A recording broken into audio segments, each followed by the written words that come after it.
Get an update from the Royal Grammar School in Guildford, recently helping choose the winner of this year's Trinity Schools Book Award.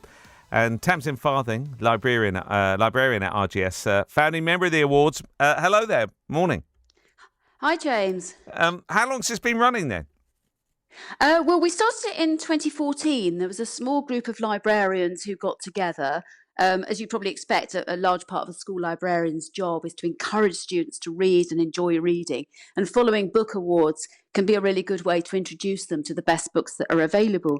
But some of the existing awards that were running just didn't suit. They were at the wrong time, or sometimes the age range of the books wasn't appropriate for our core group of years 7 to 9, age 11 to 14. So a few of us got together and we decided to create our own award. And there's over 20 schools that now take part in the Trinity Schools Book Awards. All right. And so how do you choose your books? Is that down to the librarians again? Yes, we've got a committee there's currently 7 members of, and we do some shortlisting. And then those shortlists are released normally around the end of June, with a view to schools being ready to get going any time from September onwards. But they can choose really how they run it in school, because the awards run right the way through till February, when we ask them to hold a vote, and then the pupils will vote for their favourite book, and those votes are collated to find the winners. All right. And as a librarian, do you see the reward in actually seeing them actually reading all of them? Yeah, it can be really positive. I mean, here we've got quite a reading culture at the school. We had a reading week in March, when the headmaster really took the lead from the top down, wrote to parents and explained the importance of reading in so many ways. It's not just about improving your grades, but one of the things that we're really finding out through recent research is that it improves your empathy and it improves well-being generally.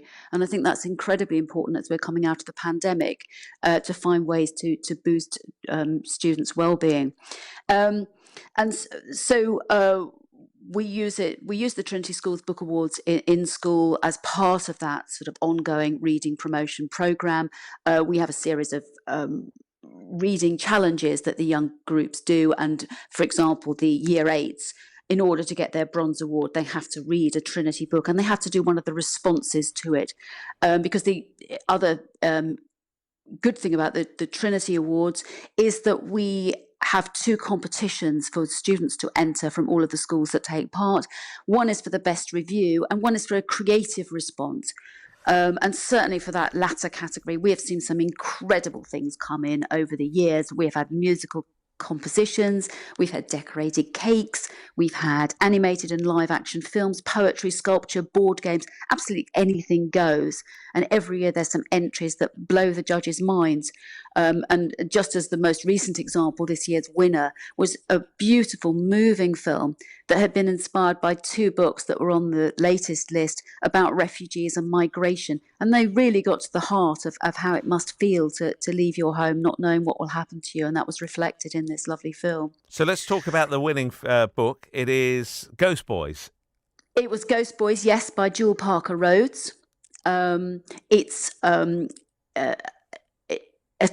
was written before Black Lives Matters all blew up in the last couple of years, but it's actually all the more powerful for that, because it touches back towards the history of the type of incidents that culminated in George Floyd's death. But it's written for 11 to 12-year-olds. It's perfectly suitable for them, and it's a story of a young boy who plays in the street, has a toy gun, and sadly is shot by a police officer.